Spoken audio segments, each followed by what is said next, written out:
Hello everyone, welcome to our YouTube channel DES Education. Today we are going to learn about if clause. අද අපේ YouTube නාලිකාව වෙත ඔබ සැම සාදරයෙන් පිළිගන්නවා. ඉතින් අද අපි ඉගෙන ගන්න යන්නේ if clause එක පිළිබඳව.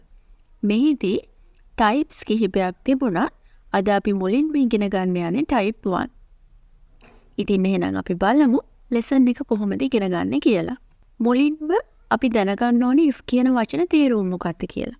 if කියන වචන තේරුම now එහෙමත් නැතිනම් would.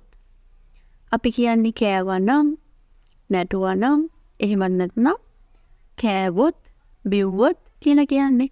අන්න මෙන්න මේ වගේ අවස්ථාවලට තමයි if කියන වචනේ යෙදෙන්නේ. එතකොට ඔයා දන්නවා ඔයා වෙහෙස මහන්සි වී වැඩ කරනවා කියලා කොහොමද කියන්නේ කියලා. simple present tense එකේ වාක්‍යයක්. මේ වාක්‍ය නිර්මාණය ගැන ඔබ දන්නේ නැත්නම් අපේ කලින් කරපු YouTube videos තියෙනවා. ඒ වීඩියෝ එකක් ගිහිල්ලා බලන්න.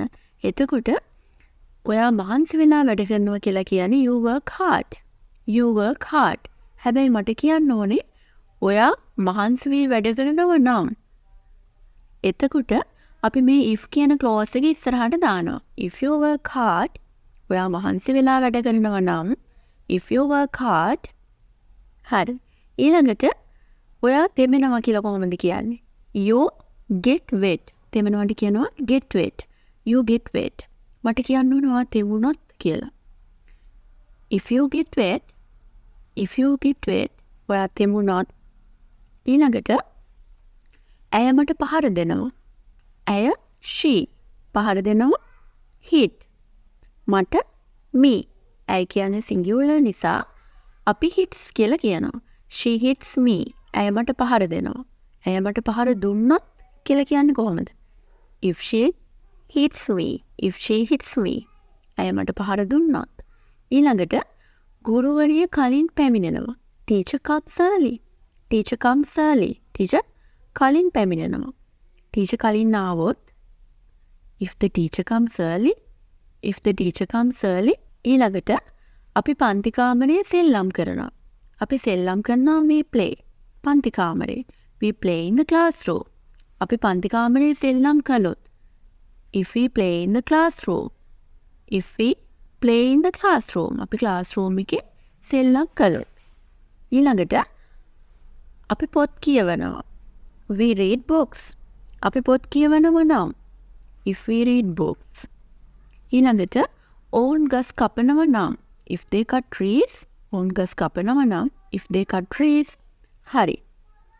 දැන් ඔයාලා දන්නවා if කියන clause එක දාලා වාක්‍යයක් හදන්න. හැබැයි ඔයාලට තේරෙනවද මේ වාක්‍ය incomplete.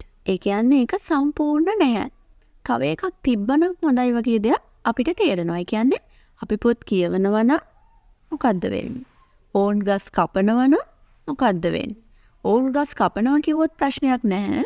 හැබැයි ඔවුන් ගස් කපනවා නම් කිව්වොත් තව ටිකක් ඉන්න ඕනේ වගේ. If they cut trees, what will happen? මොකක්ද වේවිද? අන්න ඒ වගේ තව කොටසක් ඉන්න ඕනේ.